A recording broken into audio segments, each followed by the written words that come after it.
Welcome on in, guys. Tobin here with you, and thanks for checking out the channel. Apologize, this one got up a little later than normal today. I'm infringing on 1 in the morning for a 7:30 tip. It was a hellacious ride home for me, trying to just get on the turnpike from the arena. So I had that, and so that's why it's up a little later. I wasn't like sulking in my woes. I maybe was on my way to a drinking show, because I felt like I was in hell watching this game early on. It was disgusting, and just Damian Lillard just setting the Kaseya Center on fire. And I'm just like, how could this day go worse for me today? Just to see, once again, it just rubbed in the Heat's face about not having Damian Lillard on their team. He waltzes into the arena today. He's wearing Heat colors, and he's just like, hey, everybody, remember me? And to boot, classic Miami Heat. It's like you get the news before the game. I was actually stunned by it. I'm really bad about being on Twitter right before games, because I'm just kind of like gallivanting around and checking stuff out. And so I'd posted a couple of videos up of like Pella Larson. I put a video of Dame walking in the building.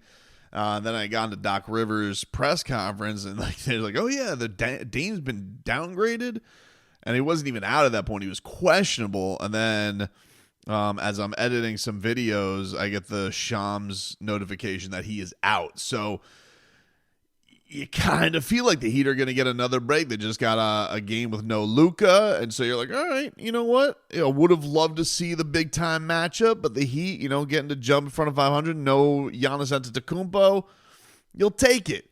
In fact, though, you won't take it, because who took it was the Miami Heat right up the keister, because Damian Lillard could not effing miss. Dame time was all the time in the first half. This dude was nuclear hot. I mean, it was he was hitting threes over Jimmy. He was hitting multiple threes over Bam. I mean, it was crazy. This dude was just he was incredible. He finished the first quarter with 17 points. He was, I think, 4 of 5 from 3. 3 of 3 from the free throw line, just killing Miami. And then was like just carving everybody up, because all the attention had to go to him. And he was setting his teammates up. And it was really, it felt like a game, for the most part, that was basically like Bucks threes versus Heat getting to the free throw line for the most part. The Heat kind of got going. They had some big time shots, especially in the fourth quarter from Terry Rozier. But that until that third quarter run happened for Miami, because it had gotten up to 22 points for the Bucks, this dude could not miss. And yeah, it was a rough watch, man. It was a rough watch, and the Heat just they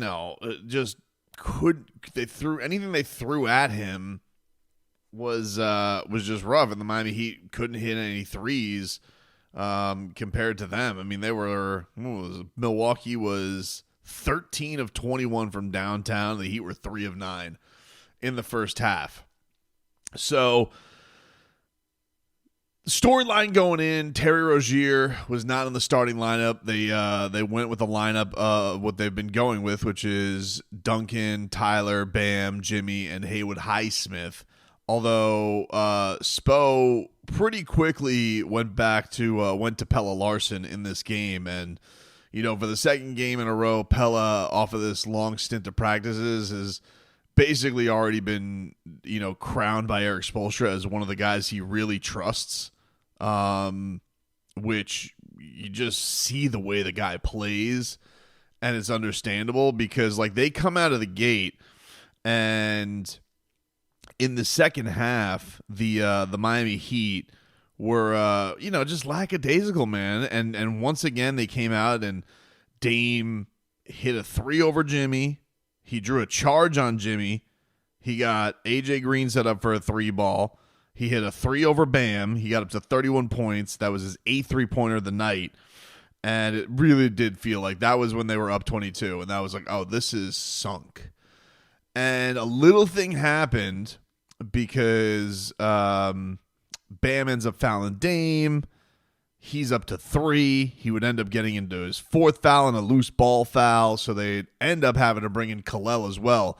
But there was this play that Pelle Larsson made that was just balls to the wall, dude. Like he just throws his body all over the place with reckless abandon. Got this loose ball, gets it down to Jimmy on the break, and Jimmy has to beat Dame down in a foot race, and he ends up getting the basket to, I think, cut it to 16. It was like the lone guts play of the second half. And then Pella, he's setting up Tyler Hero for a shot, and then Jimmy gets an and one, and then Duncan Robinson gets a 3 ball from Jimmy. And all of a sudden, the Heat start nailing some big-time shots and start getting back into the game. Hero hits a 3, and he cuts it to 10. They start forcing the ball. They start forcing turnovers. Really just started playing basketball, like playing hard basketball again. You know, they kind of just felt like they walked into this game. I don't know what this is. You know, in the post-game comments before we get to the fourth quarter, Spo was talking about the idea that he said this for a couple games in a row. We're not where we want to be. He's made that clear that we're nowhere where we want to be. We still aren't where we want to be. And he was talking about this in reference to roles because Terry was going to come off the bench. And then it was, you know, one of these performances afterwards where he's like, you know, we got to play 48 minutes. And look, nobody's expecting in an NBA game there not to be runs of guys, but it was just one of those nights where it just felt like the Heat, where they felt like they walked into that game with their guard down, stuck their chin out because there was no Giannis there, and Damian Lillard hit them with multiple haymakers, and Miami really had to get on the stool, get smelling salts to go out for the rest of the rounds. That's what it felt like from my standpoint. Yeah, it was a piss poor effort. Really kind of a lackluster first half. And then you got the jolt there in the third quarter. And the other thing that was fun about it was, so Bam gets his 4th foul. He had a lot of dumb fouls today, man. Like, he got a loose ball foul. He got an offensive foul. You know, not a spectacular day from Bam by any means whatsoever, which is, you know, is definitely becoming a frustrating thing that, like, you kind of keep having these, like, he's had more forgettable games than there's been memorable games from him, I would say, this season. And I know that he's got a lot of responsibilities, but I think for the expectations coming into this year, I don't think they've lived up to them. And Jimmy, with his lineup of, like, Pella, and then Kalel comes in for it because Kevin Love had back spasms, and he didn't look like it because he looked old as hell today. So Kevin was out of the game. They bring in Kalel, and that was exciting, you know, because I was like, well, you know what? This game looks like it may not come back, but at least the Miami Heat, you know, we get to see some of the young guys. We get to see the rookies out there, see what they can do.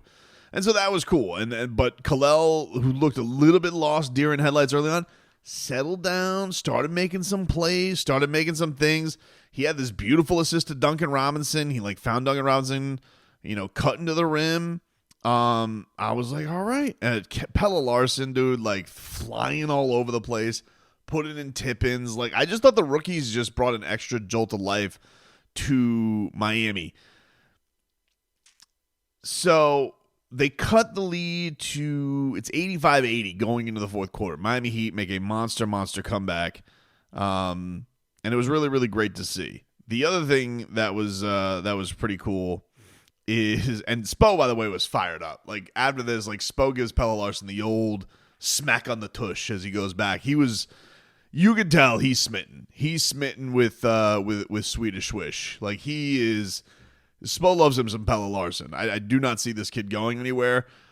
But, you know, even Kalel, he held his own. They made a big run. His plus-minus, they made a nice run with him in there. and started definitely seeing more comfort. Tyler Hero threw a sick-ass lob to him. Boom. Big man just throws it down. And then he got a block on Bobby Portis. So all in all, like Kel'el Ware, I thought that in some significant minutes, looked like a. Oh, they didn't ready for the block on that. What I thought it was a block. Whatever. Listen. His size made a presence there on that. And he finished, with a plus 11 and was a monster 2 points. I'm telling you, dude, it was something for him. And I keep saying this, like I just think that they got to play him more, But I feel like this with a lot of and this isn't a question because the Heat are definitely in a spot with some of their young guys, particularly Jaquez and Jovic right now, where there's just not enough minutes to go around with this team, especially with where they're at and how the starters are playing. So I don't know where they go, but I just feel like this is a guy they need. I think it's a guy they need to unlock some things and give him more experience and let him get his feet wet. And see what he can do, because maybe he'll ball out like Pella does. But Pella was definitely one of the stars of this one. There was they get into the fourth quarter. Bobby Portis, he gets a couple of big baskets. He gets a three, then he gets a bucket over Jaime. Jaime almost deserved. We got to talk about Jaime and Jovic probably in another video. That's not the recap because it's not like the main storyline of today's game, but it's definitely something that like has your eyebrow raised. And I could almost imagine like the Hornets game maybe being a get right for these guys because I imagine like Kevin will probably be out for that game. I don't know what they do with Terry coming off of the foot injury, so maybe some more guys will be out tomorrow anyway, or as I speak to this later tonight. But yeah, those young fellas. Nico didn't play at all today. And Jaime just looks like he's lost his mojo a little bit, dude. And I haven't been able to put my finger on it so far this year. But he just doesn't look like he's attacking the basket with the same ferocity, doesn't have the same comfort in his bag. And I don't know if that's a theory. I don't want to get too deep into this because, again, I'll probably just dive into this in another video. But I'm just going off of, like, eye test at the game. Almost feels like, this is supposed to be a team that they're trying to attack the rim more, be threes or, threes are at the rim, even though they suck at layups and suck at free throws.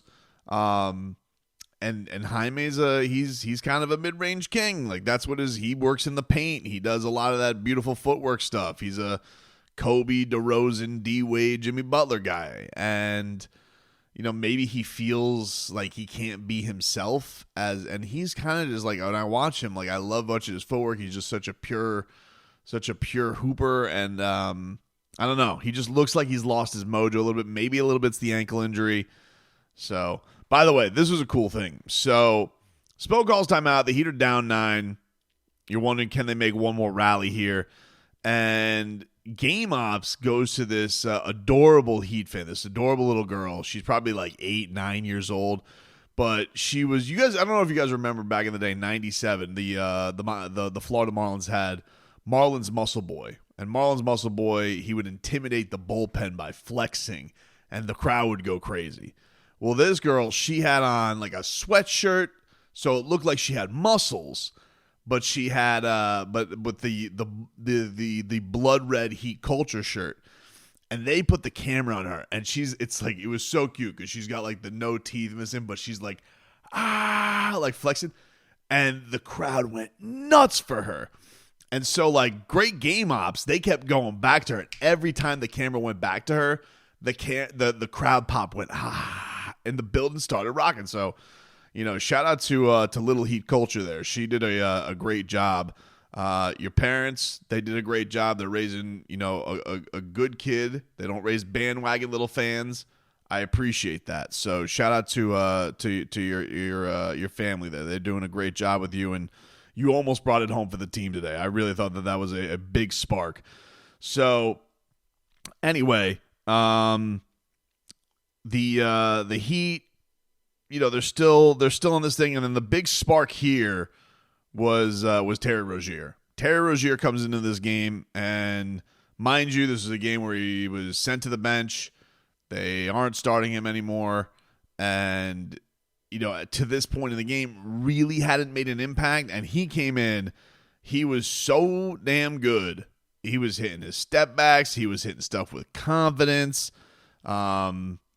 It was huge from Terry Rozier. He was dancing with the ball. He had Brook Lopez falling out of his shoes today. He was going, toe to toe with Damian Lillard. So Terry really did a fantastic job. And the Miami Heat, they end up tying it. Jimmy's goaltending, so it goes 96-96 with 4 minutes left. Dame then goes to the line. Pelle Larsson fouls him. Spo calls timeout. There's about 3 minutes left. Then Pelle, he ends up going to the line. 1 of 2. Heat free throws. What can you do? They missed 7 of them today. Not that makes a big difference or nothing. AJ Green, Intangibles wonder. He would hit a big 3 to put him up 4. Scary Terry would answer that. He'd bring it back to within 1. AJ Green then would hit another one. They're back up 4. Jimmy missed a 3. There's 2 minutes left. Bam picks up his 5th foul. Damian Lillard steps back over Bam. Finally misses one. Pelle Larsson misses a 3. Got a minute left. AJ Green mercifully misses a 3. Tyler Hero misses everything. But then Bam steals the ball. Finds Terry Rozier for another 3-pointer. 104, 103, 29 seconds left. So the Heat, they got to get a stop. They force a 24-second violation on AJ Green. He hits a 3, but it is too late. They review it. 5 seconds left. The Heat are down 1, and the Miami Heat inbound it. It's Duncan, Bam, Tyler, Terry, and Jimmy. And they get into Tyler Hero. He's got I had a really good angle on it. Mind you, they're only down 1. They only needed a 2. He takes a wide open 3, but that's Tyler's. He's kind of come back to earth a little bit with this shot. But it's Tyler Hero, man. Like, that's if there's a shot you want Tyler Hero to take, that's a shot you want Tyler Hero to take. And it was in and out. The Heat end up getting the rebound. Duncan fouls Taurean Prince. There's 1.2 seconds left. He hits both free throws, so they're down 3 with a chance to tie. Call timeout, inbound Terry Rozier. He doesn't get the 3 off. So that was all she wrote. Damian Lillard finished with 37 points, 8 of 13 from 3, perfect 9 of 9 from the free throw line. He was a monster today, as was AJ Green with those. He had 3 3-pointers. They were all monsters. Had a lot of guys, Brook Lopez, 3 of 3 from downtown. Taurean Prince, 2 of 4. Felt like all of them were just really, really big for tonight. Jimmy led the Heat in scoring with 23 points. Tyler at 18. He was 5 of 14 from the field, 3 and 9 from downtown. Missed the biggest one, obviously. And Bam Adebayo, he had 16 points today. Hit another 3.